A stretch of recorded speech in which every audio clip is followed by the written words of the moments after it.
Hey, thanks for watching. My name is Travis Rask with Snohomish County Fire District 7. This is part 2 of a 3-part series on the back squat and strength and conditioning in general. Today we're going to talk about two things, weightlifting equipment and form and function of the back squat.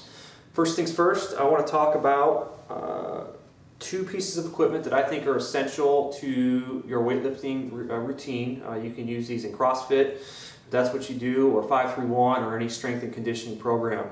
Number one is a good pair of shoes, specifically for weightlifting. These are weightlifting shoes made by Rogue. I bought these a couple years ago. The function of a weightlifting shoe basically is to give you a raised heel and a firmer base of support for your feet.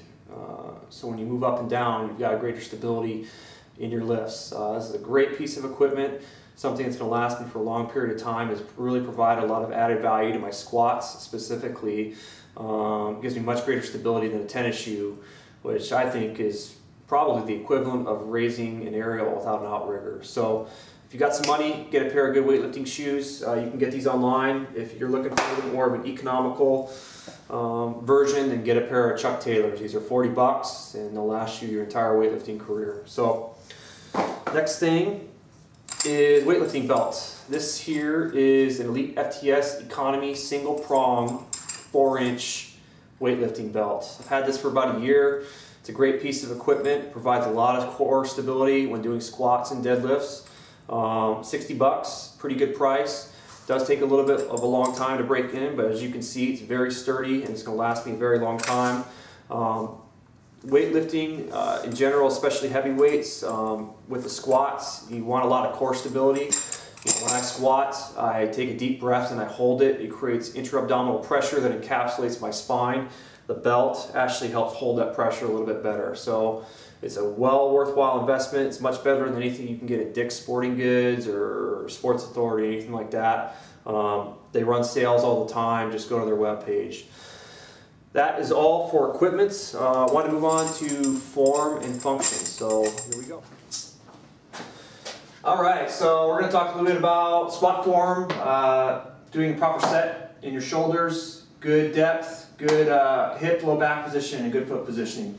I brought my training partner Joel here. Joel's my, well, he's been my training partner by proxy for a couple of years now, right? We did starting strength for 3 months last year, had really good results. We've been following the same programming pretty much for, well, several years between OPT and starting strength and 531. We've had a lot of success with these types of programs. So, Joel, why don't you go ahead and show us your just your starting position in terms of your foot. Go ahead and face the camera.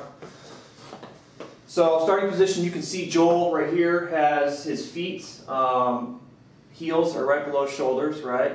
Got a 30-degree foot angle pointing outwards, right? Yes. Chest is high, ready to roll. Show us just an air squat.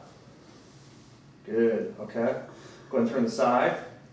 High chest, good solid core. All right. You'll notice here that his feet and his heels specifically are on the ground. He's not rolling up on his toes. Good full depth, good high chest, good low back arch. All right. Let's go ahead and roll into the rack position. Now, a lot of discussion in terms of, go ahead and hold that position a second. A lot of discussion in terms of high bar versus low bar. We both prefer low bar. Many reasons why. For me, for Joel, as firefighters, we prefer to save our lower backs. There's been basically what they say is Ripto says is that there's less shear on your low back doing a low bar position. Allows you to go deeper, to handle heavier weights, provides you opportunities to get stronger. So regarding low bar, what you want to do is come up aggressively to the bar, right, and set the bar over the spine of your scapula. And just to mark it here just a little bit further with chalk, spine of your scapula right there, okay? You know you hit it because there's just a little bit of a ridge between your shoulder blades and your trapezius. This creates a good mounting position for the bar in your back, a lot of stability. Before he walks out, he's going to make sure that his entire upper shoulder girdle is tight, chest is forward. Go ahead and pull back here, okay? Walks back here, sets up for the rep. All right. Good tight chest. Let's take a deep breath. Illustrate your low back arch. Okay, kicks the low back out. Good suggestion for this. Ripito always says, in his crude Ripitoian Southern Texas drawl, is to imagine letting your crotch fall in between your legs. So think about that, creating a low back arch. That's the most important aspect of starting the hip drive of the squat. So Joe's got his low back, ready to roll. Let's go ahead and start the descent.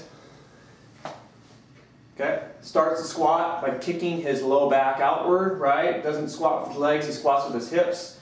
His legs are just below parallel. You can see right here, we measure below parallel. You can go as deep as you want, but you definitely want to go beyond the hip crease of your leg. You don't want to go behind here, that's not how you measure the depth. You want to measure your depth right here at the crease of your legs, so the crease of your hips. All right, let's do another rep. Okay. You'll notice is that if you're doing everything properly, right, you got the weight centered on your feet, and you have good hip drive, that the bar is going to go straight up and down, right? All right. So he's got good hip drive, good form, good foot placement, leading with his hips, driving with his butt. Okay. Chest tight. All right. Doing great. All right. Further illustration for that.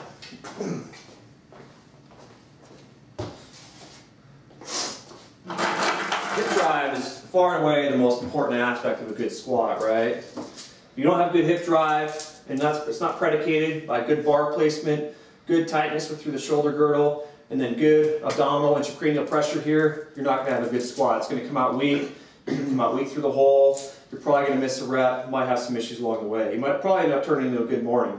So Joel's going to do a ascent here. So a good way to imagine whether or not you have good hip drive is to imagine there's a chain tied to your ass, right? Up and down, up and down. And if it's not being performed properly, that chain is going to sway back and forth. Now obviously it's a crude example, but it's illustrated in Ripito's manual. If the hip drive isn't being utilized, then that chain isn't going to be pulling up and down. So go ahead and rack it up. Again, you know, a lot of different opinions as to how a squat should be performed. I have followed the Ripito way for about a year now. It's what I prefer. Some people might say that, you know, the powerlifting methods where you go just about a little bit parallel, wider grip, wider stance, just wider placement works. You know, that's fine for you too, but this is what I found works well. We have a very hip dominant position. If you think about everything we do between, you know, like Nozzle Forward talks about using your hips to carry the hose, or just hold the hose properly, or throwing ladders, everything we do is very hip dominant. So all of our strength and power rides from that. Good thing to consider. So that's about it. Do you have any other thing to add? Or no? Okay. Thanks for watching. I really appreciate you guys taking the time to watch this. If you have any suggestions on how to improve this dialogue, let me know. And send me your videos. If you have the opportunity to videotape yourself, I highly recommend it.